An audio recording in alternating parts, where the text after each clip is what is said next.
मुआवजा भुगतान महोदय, हो। माननीय मंत्री, उत्तर साफ है।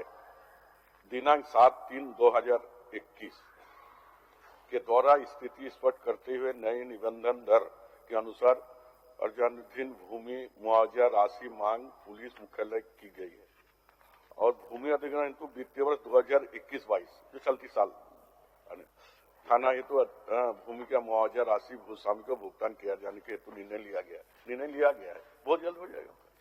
ये फर्स्ट सप्लीमेंट्री बजट में हो जाएगा। नहीं, एकदम लिखा मुआवजा राशि भूस्वामी को भुगतान किए जाने के हेतु अंतिम वाला देखिए मंत्री महोदय, हो गया, डिमांड आ गया है अगले वित्तीय वर्ष। धन्यवाद, मैं वापस लेता हूँ। माननीय सदस्य श्री बंधु तिर्की जी, जितना जल्दी वापस लेंगे उतना काम फास्ट होगा। अध्यक्ष महोदय, यह सभा राज्य सरकार से अभिव्यवस्था करती है कि व्यापक लोकहित में रांची जिला अंतर्गत मांडर विधानसभा में प्रस्तावित तुको ग्रिड के चालू होने से मांडर विधानसभा क्षेत्र के 5 प्रखंड चान्हो, मांडर, इटकी, बेड़ो एवं लापुंग में विद्युत आपूर्ति की समस्या को दूर की जा सकती है। वर्तमान में एक भी ग्रिड नहीं होने से 33 केवी लाइन लंबी दूरी से आती है। परिणाम स्वरूप विद्युत आपूर्ति लंबे समय तक बाधित रहती है, जिससे जनता में आक्रोश व्याप्त है। प्रस्तावित तुको ग्रिड का कार्य अविलंब चालू कराने हेतु प्रस्ताव पारित कर JBVNL को भेजा जाए। अध्यक्ष महोदय, विभाग के द्वारा रांची जिला के तुको में 132 केवी 33 केवी का ग्रिड सब स्टेशन बनना प्रस्तावित है। कुछ कार्य भी हुआ है अध्यक्ष महोदय, तथा सर्वे भी हुआ है एवं कुछ पोल भी गाड़ा गया है। तुको से नगरी लाइन बनकर तैयार है एवं तुको से लमकाना तक लाइन खींचा हुआ है और सब स्टेशन भी बनकर तैयार है, परंतु ग्रिड नहीं होने के कारण चालू नहीं कराया जा रहा है। अध्यक्ष महोदय, मैं आसन के माध्यम से माननीय मंत्री जी से जानना चाहूंगा कि रांची जिला के अंतर्गत तुको ग्रिड सब स्टेशन का निर्माण कब आरंभ कराया जाएगा और कब तक निर्माण कार्य पूरा करा दिया जाएगा। माननीय मंत्री जी। महोदय, उत्तर दिया गया है। बेड़ो क्षेत्र में 220/232 33 केवी के ग्रिड सब स्टेशन का निर्माण प्रस्तावित है एवं इसके लिए कार्य योजना तैयार की जा रही है। माने वो प्रगति पर है। अध्यक्ष महोदय, सवाल बिजली का है, कब तक कार्य योजना पूरी कर ली जाएगी? कार्य योजना कब तक पूरी कर ली जाएगी? माननीय मंत्री जी। समय निर्धारित करा दिया जाएगा अध्यक्ष महोदय। जल्दी किया जाएगा महोदय, यथाशीघ्र होगा। एक समय सीमा सर, बिजली आपूर्ति का मामला, समय सीमा 1 महीना, 2 महीना, 6 महीना, या तो अगले बजट में बता दिया, समय सीमा निर्धारित करा दीजिए। माननीय मंत्री जी, आपका जो भावना है उसी मुताबिक उससे जल्दी किया जाएगा महोदय। समय सीमा सर, समय सीमा करवा दिया जाए। 2 महीना कम से समय सीमा सर। जनता सर जाने नहीं दे रहा है उस इलाका में, क्या मजाक हो रहा है बताइए। समय सीमा निर्धारित करा दिया जाए। महोदय, कार्य योजना भी तैयार किया जा रहा है और उसको हम चाहेंगे कि बहुत जल्दी उसको करेंगे। हम लोग भी उसमें ध्यान देंगे ताकि माननीय सदस्य का जो भावना है, उस क्षेत्र का जो पीड़ा है, ताकि उसको दूर हो सके, इसलिए जल्दी ज्यादा से जल्दी किया। चलिए माननीय चलिए, चंपाई सुरेंद्र बोल रहे हैं, विश्वास है इसलिए वापस लेता हूँ। चलिए, धन्यवाद। माननीय सदस्य श्री राज सिन्हा जी। अध्यक्ष महोदय, धनबाद को जाम से मुक्ति दिलाने के लिए मटकुरिया से बैंक में होते हुए पूजा ऑफिस तक फ्लाईओवर का निर्माण कराया जाए। अध्यक्ष महोदय, आप भी, या मुझे लगता है कि मेरा जो यह अभिस्ताव है अध्यक्ष महोदय, ये केवल मैं ही इससे सहमत नहीं होऊंगा, या जितने भी हमारे माननीय सदस्यगण हैं जो अध्यक्ष महोदय इंक्लूडिंग आप भी अध्यक्ष महोदय, इस मांग से सहमत होंगे कि बहुत ही आवश्यक है। जितने भी हमारे माननीय सदस्यगण जो संथाल परगना जाते होंगे, सब लोग झेलते होंगे अध्यक्ष महोदय। और पिछले विधानसभा में भी जब हम उठाए थे इस विषय को, तो उस समय अभी माननीय मुख्यमंत्री जी नहीं है, माननीय नेता प्रतिपक्ष थे उस समय, इन्होंने भी सपोर्ट किया था इस विषय को। अध्यक्ष महोदय, ये जवाब में मैं देख रहा हूं अध्यक्ष महोदय कि पूरा दे दिया गया है कि जाम से मुक्त करने के लिए डीएमएफटी से मटकुरिया से आरामो कुल लंबाई 3.537 किलोमीटर तक और 256 करोड़ 54 लाख रुपए 66,800 रुपए की योजना स्वीकृत है और भू अर्जन सहित। अध्यक्ष महोदय, अभी तक पता नहीं माननीय विभाग में को यह जानकारी मिली है कि नहीं, यहाँ जवाब में अभी तक 4 बार टेंडर हो चुका है अध्यक्ष महोदय, इस योजना का 4 बार हो चुका है। एक आदमी टर्न अप नहीं हो रहा अध्यक्ष महोदय, और इसमें कम से कम 1.5 से 2 किलोमीटर अध्यक्ष महोदय वासेपुर का एरिया है अध्यक्ष महोदय, जहां पूरा खाली कराना पड़ेगा, घर द्वार सब। मैंने डीसी महोदय से कहा, एक बार मीटिंग में बुलाए थे, मैंने कहा कि अगर आप वासेपुर के एरिया को खाली करा सकते तो कराइए, और उन्होंने कहा दिया कि नहीं, ये नहीं होगा। अध्यक्ष महोदय, केवल कागजी कार्रवाई के लिए इस पुल को क्या दे दिया गया अध्यक्ष महोदय। और ये जो मटकुरिया से अध्यक्ष महोदय जाते हुए रास्ता देखे हैं आप, मटकुरिया से जो बैंक मोड़ जा रहा है अध्यक्ष महोदय, यह उस रास्ते को कवर नहीं करेगा, यह मटकुरिया से घूम जाएगा और पूरा वासेपुर दूसरा डायरेक्शन से फ्लाईओवर और अंडरपास बनाते हुए भूली के पास ये जाके निकलेगा अध्यक्ष महोदय, और वो फिर वहां से राजगंज की तरफ निकलेगा, तब आकर के जीटी रोड आएगा, तब फिर आप लोग जाइएगा। अध्यक्ष महोदय, जो ऐसे भी महुदा से जीटी रोड राजगंज का 4 लेन रोड अध्यक्ष महोदय लगभग कंप्लीट है, वो बाहर धनबाद को निकाल रहा है। जो भी बड़ी गाड़ियां हैं वो रात में जाती हैं, धनबाद में एंट्री नहीं अध्यक्ष महोदय। जो छोटी गाड़ियां हैं, जो दिन में जो जाम लगता है अध्यक्ष महोदय, समस्या का समाधान वो है, उसका चाहिए। और ये जो प्रस्ताव है अध्यक्ष महोदय, और लंबा चौड़ा ये उत्तर दे दिया गया अध्यक्ष महोदय, इससे इस समस्या का समाधान नहीं होगा। माननीय मंत्री जी, माननीय सदस्यों की भावनाओं के अनुकूल जी जवाब। अध्यक्ष महोदय, मैं भी वाकिफ हूँ और ये अत्यंत ही जरूरी है अध्यक्ष महोदय। माननीय सदस्य की भावना के अनुरूप अध्यक्ष महोदय, एक अल्टरनेट विभाग ने सोचा था अध्यक्ष महोदय। 4 बार निविदा हुई, भूमि अधिग्रहण की प्रक्रिया जटिल है अध्यक्ष महोदय, जिसके कारण संवेदक नहीं आए, टर्नअप नहीं हुए। रिहायशी इलाका अध्यक्ष महोदय, घनी आबादी है, और उस जो विकल्प दिया गया था अध्यक्ष महोदय, उस पर कोई टर्नआउट नहीं हुआ। तो जो सुझाव माननीय सदस्य दे रहे हैं अध्यक्ष महोदय, इस पर हम फिजिबिलिटी स्टडी करवा लेते हैं अध्यक्ष महोदय। 4 से 6 महीने में यह रिपोर्ट आ जाएगा अध्यक्ष महोदय, उसके बाद विभाग आगे की सोचेगा। अध्यक्ष महोदय, मेरा केवल एक आग्रह होगा माननीय मंत्री जी से कि माननीय मंत्री जी, आप भी जाते हैं, आप भी जान रहे हैं अच्छी तरह से, फिजिबिलिटी रिपोर्ट बहुत ज्यादा जानने की आवश्यकता मुझे नहीं लगता कि कोई है। आप संतुष्ट हैं, आपका निर्देश हो विभाग को। आजकल तो सिंगल पिलर पर माननीय अध्यक्ष महोदय, मेट्रो ट्रेन गली बड़े बड़े शहरों में तो सिंगल पिलर पर मेट्रो ट्रेन चल रहा है अध्यक्ष महोदय। तो और जो दूसरा विकल्प अध्यक्ष महोदय, उससे वो जाम को समस्या का समाधान होगा नहीं अध्यक्ष महोदय। तो मैं माननीय मंत्री जी को धन्यवाद देता हूं अध्यक्ष महोदय, 4 से 6 महीना का समय इन्होंने दिया है। माननीय मुख्यमंत्री जी भी एक दिन बोल रहे थे हमसे अध्यक्ष महोदय कि झारखंड में एक रांची धनबाद ही तो है जहां 1-2 फ्लाईओवर की आवश्यकता है। मैं सहमत हूं, इसलिए मुझे पूरा विश्वास है अध्यक्ष महोदय। लेकिन 4 से 6 महीने अध्यक्ष महोदय, तब तक फिर बरसात आ जाएगा, और इसलिए मेरा आग्रह होगा कि फिजिबिलिटी रिपोर्ट अगर दिल से चाहते हैं माननीय मंत्री जी, और आप सब लोग, सारा सदन चाहेगा कि हाँ धनबाद से जाने में केवल हम ही को नहीं, आप लोग सब लोग को सुविधा हो, तो फिजिबिलिटी रिपोर्ट जाके देखने, सर्वे करने में अगर अच्छा अफसर हो, तेज अफसर हो, इंजीनियर हो, 1 महीना अध्यक्ष महोदय बहुत है। 1 महीने के अंदर माननीय मंत्री जी, और आप तो युवा हैं, कार्य करने वाले हैं, काफी अच्छा आपका काम करने की शैली में अध्यक्ष महोदय, मैं बहुत प्रभावित होता हूं अध्यक्ष महोदय अगर यंग मंत्री लोग से। तो मैं आग्रह करूंगा मंत्री जी, 1 महीना के अंदर फ्लाईओवर हो ही जाएगा अध्यक्ष महोदय।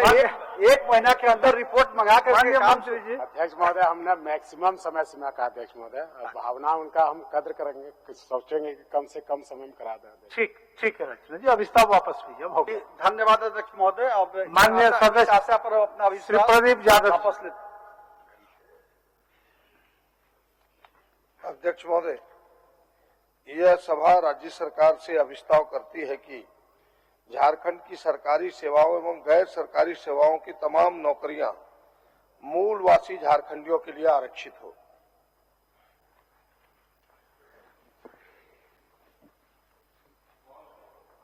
माननीय मंत्री जी। पहले से ही आरक्षण नीति लागू है झारखंड में।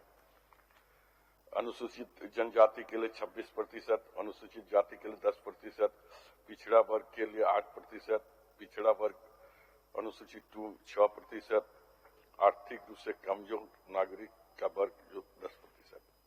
अभी वही चल रहा है और आरक्षण प्रतिशत पर विचार करने हेतु समिति का गठन मामला सरकार का समक्ष विचाराधीन है। माननीय सदस्य प्रदीप यादव जी। अध्यक्ष महोदय, मुझे सरकार के उत्तर से बड़ी कष्ट होता है कि मंत्रियों को चीजों को प्रश्नों को समझने का प्रयास करना चाहिए। मैं कह रहा हूं कि सारी नौकरियां राज्य के लिए आरक्षित हो, वो हमें आरक्षण दिए जा रहे हैं। अध्यक्ष महोदय, अभी तुरंत चर्चा हुई थी थोड़ी देर पहले, सरकार की मंशा अच्छी है कि 75% नौकरी गैर सरकारी कंपनियों में भी उन्होंने आरक्षित किया। कम से कम उस उत्तर को डाल देता तो इस उत्तर का आधा उत्तर मिल जाता। अध्यक्ष महोदय, तो ये मैं कह रहा हूं कि सरकार को ये समझना चाहिए कि भाई आखिर जनप्रतिनिधि चाह क्या रहे हैं, किन प्रश्नों को लेके आया है। केवल अफसरों के उत्तर को हम लिख के अगर भेज देंगे तो उसके उत्तर नहीं हो सकते। अध्यक्ष महोदय, चलिए मैं उस बात को और करता हूं। मेरी इच्छा यही है अध्यक्ष महोदय, आप 20 सालों में देख रहे हैं बार बार यह प्रश्न आ रहा है कि भाई झारखंड की नौकरियां बाहर के लोग ले जा रहे हैं, और अभी कल भी यह प्रश्न आया था।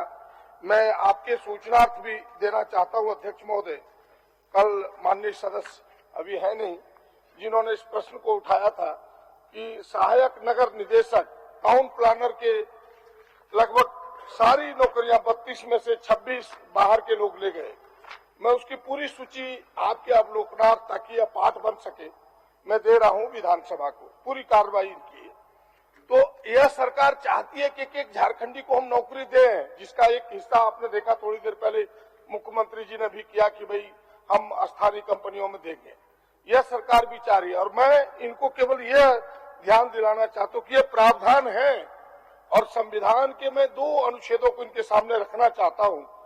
वो है आर्टिकल 16 के भाग 3 और भाग 4, जिसको सरकार को ध्यान देना चाहिए और उस पर अपने अधिकारियों के साथ बैठ के बात करना चाहिए।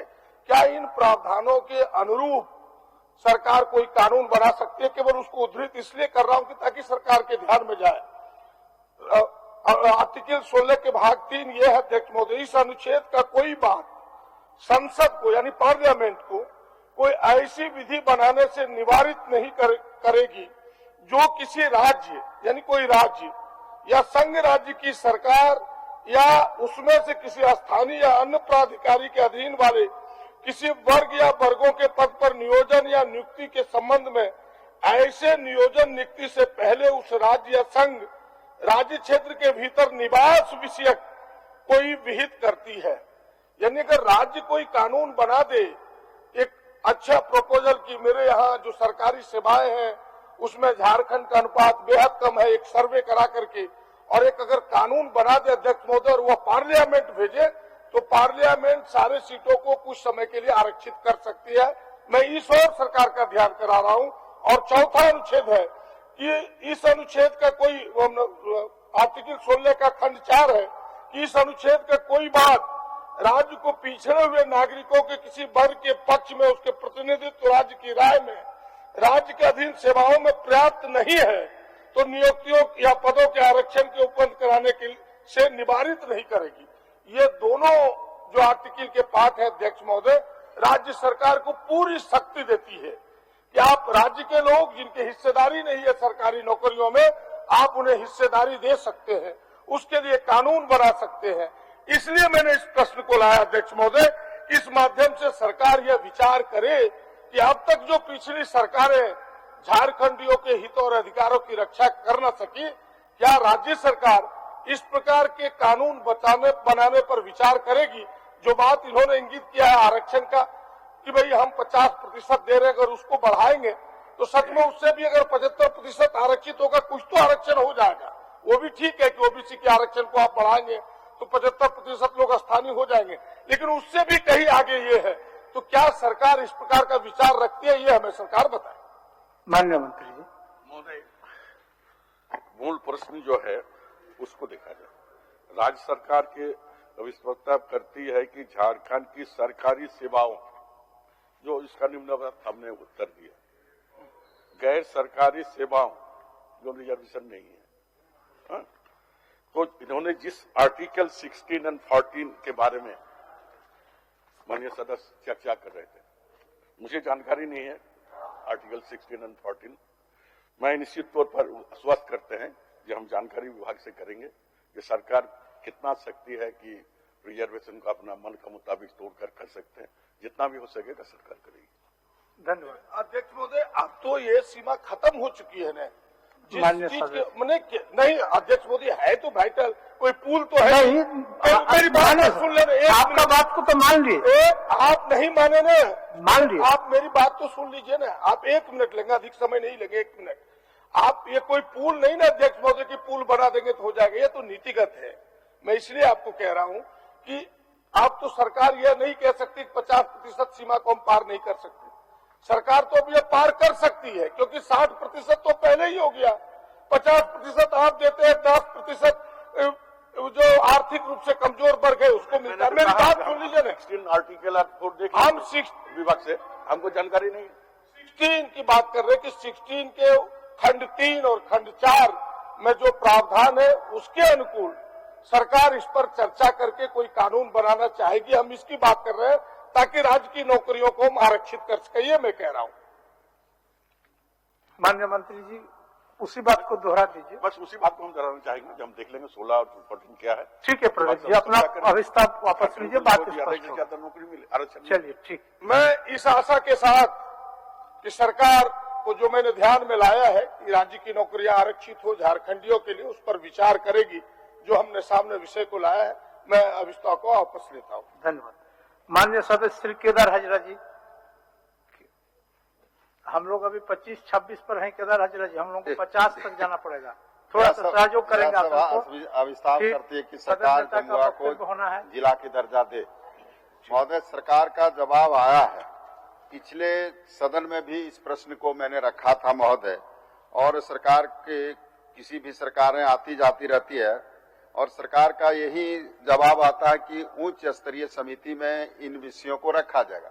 महोदय, 2008 के बाद इस राज्य में आज तक उच्च स्तरीय समिति का बैठक नहीं हो पाई है। तो महोदय, इतने लंबे अरसे के बाद अगर उच्च स्तरीय समिति का बैठक नहीं होगा तो राज्य के कई प्रखंड, अनुमंडल, जिला का निर्माण भौगोलिक दृष्टिकोण से राज्य झारखंड राज्य में बनना है। तो उसी दृष्टिकोण से अगर ऐसा सरकार करेगी तो जिला, अनुमंडल, प्रखंड का निर्माण नहीं होगा। मैं आपके माध्यम से माननीय मंत्री महोदय से सिर्फ इतना ही कहना चाहता हूं कि उच्च स्तरीय समिति की बैठक बहुत जल्द बुला करके इसे उच्च स्तरीय में सम्मिलित करने का आश्वासन दे तो मैं अपना प्रस्ताव वापस ले सकता हूं। अध्यक्ष महोदय, माननीय सदस्य का जो जिज्ञासा है बहुत ही महत्वपूर्ण है। इसके पहले भी उन्होंने जैसे कह रहे कि हम 2 बार दिए हैं, और मैंने इसी तरह का जवाब में एक बार नहीं कई बार आसन को विश्वास दिलाने के काम किए हैं। जितना भी अनुमंडल, जिला, प्रखंड आ रहा है, सारे चीजों को हम समीक्षा कराएंगे और जल्दी अनुशंसा बनाएंगे। ठीक है, सबका साथ होगा केदार जी। अध्यक्ष महोदय, मैं वापस ले लेता हूं महोदय। माननीय मंत्री महोदय पर भरोसा है, लेकिन ये तो कम से कम कह दें कि बहुत जल्द हम इनको। ठीक ठीक। माननीय मंत्री जी, थोड़ा जल्द इसको दिखवा लीजिए। माननीय मंत्री जी, क्या बोले, हमने सुने। थोड़ा जल्द करने का आग्रह, जल्दी हो सके। ठीक। अविस्तार वापस हो। ठीक है महोदय, बहुत धन्यवाद। मैं माननीय सदस्य श्री किशुन कुमार दास जी, किशुन कुमार दास जी, नहीं कुछ अनुमंडल तो बनना चाहिए, कुछ प्रखंड भी बनना। माननीय अध्यक्ष महोदय, यह सभा राज्य सरकार से प्रस्ताव करती है कि व्यापक लोक हित में चतरा जिला एवं के टंडवा प्रखंड एवं हजारीबाग जिला के बड़का गांव केलडाड़ी प्रखंड में एनटीपीसी द्वारा अधिकृत रहती भूमि के समान गैरमजरूआ भूमि का भी समतुल मुआवजा का भुगतान किया जाए। माननीय मंत्री जी।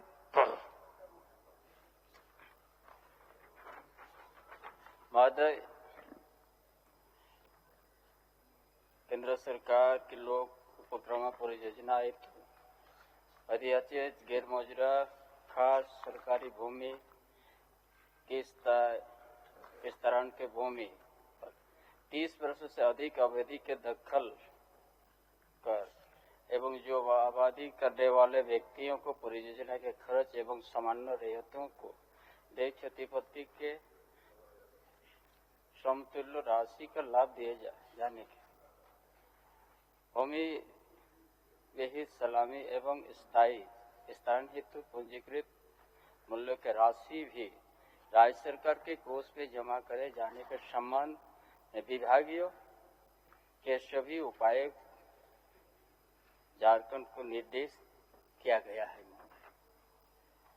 आलोक में विभागीय पत्र संख्या 12/2/2015 द्वारा सभी आयुक्त एवं सभी उपायुक्त को निर्देश दिया गया है कि गैर मजूरा खास सरकारी भूमि पर 30 वर्ष से अधिक अवधि दखल पाए गए एवं जो आबादी कर रहे व्यक्तियों जिनके नाम से पंजी 2 में 30 वर्ष से अधिक जमावती चल रही है, मात्र उन्हीं रैयतों को कामी रैयतों के सम्मान अनुमान क्षतिपूर्ति राशि अनुमान है। महोदय, 1 मिनट माननीय मंत्री जी। सभा का कार्रवाई कार्य समाप्ति तक बढ़ाया जाए, सदन का सहमति। माननीय अध्यक्ष महोदय, टंडवा प्रखंड में जो एनटीपीसी का पावर प्लांट लग रहा है वहां रैयती और गैरमजरूआ का दोनों का समान रूप से भुगतान हो रहा है, लेकिन हजारीबाग जिले के बड़कागांव प्रखंड में और केरेडारी प्रखंड में एनटीपीसी कोल माइनिंग का काम करती है।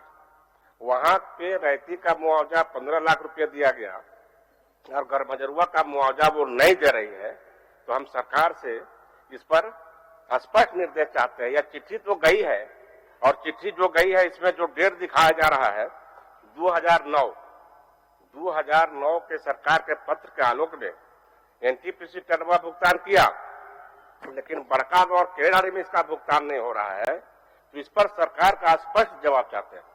माननीय मंत्री जी, 2 जगह का विशेष है, उसको दिखवा लीजिए। 12/2/2015 द्वारा सभी को निर्देश दिया गया था और गैर मजूर जमीन का जो ये है 30 वर्ष से अधिक जमाबंदी चल, इसीलिए इसको सारा मामला गंभीर तो है, इस सारा मामला को दिखाने के बाद ही इसको आगे की कार्रवाई की जाए। ठीक है किशन जी, वापस नहीं, माननीय मंत्री जी को हम स्मरण दिलाना चाहते हैं, राज्य एक है और जिला 2 है, सिर्फ कंपनी एक है एनटीपीसी। तो जब टंडवा में ठीक रैयती और गैरमजरूआ का समान भुगतान करेगी तो बड़कागांव केरेडारी में क्यों नहीं? और टंडवा से केरेडारी की दूरी अगर ये रूट देखे तो 2-1.5 किलोमीटर है महोदय। अब बड़कागांव की दूरी मुश्किल से 10 किलोमीटर है, तो इतना अंतर तो नहीं होना चाहिए। इसलिए सरकार को इस पर गंभीर होना पड़ेगा। इसको थोड़ा गंभीरता से दिखवा। इसको मामला बड़ा गंभीर है और रैयती के बात है, गजमजी जमीन का बात है, इसको देखवाने के एकदम उचित कार्रवाई किया जाए। ठीक, वापस लीजिए अभिस्ताव जी, धन्यवाद सर, वापस लेते हैं। माननीय सदस्य श्री सरजू राय जी। यह सभा राज्य सरकार से अभिस्ताव करती है कि झारखंड राज्य के भगवान बिरसा मुंडा, सीधो कानूनी लाभर पीताम्बर एवं अन्य महापुरुषों तथा पूर्व प्रधानमंत्री अटल बिहारी वाजपेयी, लौह पुरुष सरदार वल्लभ भाई पटेल, पंडित दीनदयाल उपाध्याय, संयुक्त बिहार झारखंड के पूर्व मुख्यमंत्री श्री कर्पूरी ठाकुर, डॉक्टर राम मनोहर लोहिया, डॉक्टर भीमराव अम्बेडकर, पृथ्वीराज चौहान, महाराणा प्रताप, छत्रपति शिवाजी आज महापुरुषों की प्रतिमाएं राज्य में जिन स्थानों पर स्थापित की गई हैं उन स्थानों पर उनकी जयंती एवं पुण्यतिथि पर सरकारी समारोह आयोजित किए जाएं। माननीय मंत्री जी। माननीय सम्मानित सदस्य का जो जिज्ञासा सर के संकल्प के द्वारा किया गया है, इनका यही है कि भगवान बिरसा मुंडा, सिद्धू कानू, नीलांबर पीताम्बर, उन्नू महापुरुष का सरदार वल्लभ भाई पटेल, पंडित दीनदयाल उपाध्याय, संयुक्त बिहार झारखंड के पूर्व मुख्यमंत्री श्री कर्पूरी ठाकुर, डॉक्टर राम मनोहर लोहिया, डॉक्टर भीमराव अंबेडकर, शिवराज चौहान, महाराणा प्रताप, छत्रपति शिवाजी आदि महापुरुष का प्रतिमाएं राज्य जिन स्थानों पर स्थापित है की गई है, उन स्थान पर उनकी जयंती एवं पुण्यतिथि पर सरकार समारोह आयोजित किया जाए, उनका ये महोदय। हमारे यहाँ कुछ गाइडलाइंस जो है भारत सरकार से भी आता है। और दूसरी बात है कि शहीद दिवस जैसे हम लोग मनाते हैं 30 जनवरी को, फिर हम लोग गांधी जयंती 2 अक्टूबर को मनाते हैं। कुछ ऐसा चीज है, इसके अलावा पर्यटन, कला, संस्कृत, खेलकूद, युवा कार्य विभाग, ये डॉक्टर रामदयाल मुंडा जी का राज्य स्तरीय टना भगत, शहीद वीर बुद्धू भगत, इस सब का हम लोग मनाते हैं। फिर अनुसूचित जनजाति, अनुसूचित जाति, अल्पसंख्यक, सुभाष चंद्र बोस, इसी तरह मनाया जाता है। अंत में यही हम कहना चाहेंगे कि जो महानुभाव का नाम माननीय सदस्य ने दिया है, पुण्यतिथि पर वहां पर कार्यक्रम जहां पर स्टैच्यू स्टैब्लिश्ड है, सरकार इस प्रस्ताव को केंद्र में भेजेंगे, उसके बाद ही निर्णय लिया जा सकता है। माननीय सदस्य, आप सारा विषय के इन्स एंड आउट समझ रहे हैं। सरकार का उत्तर महोदय संतोषजनक है।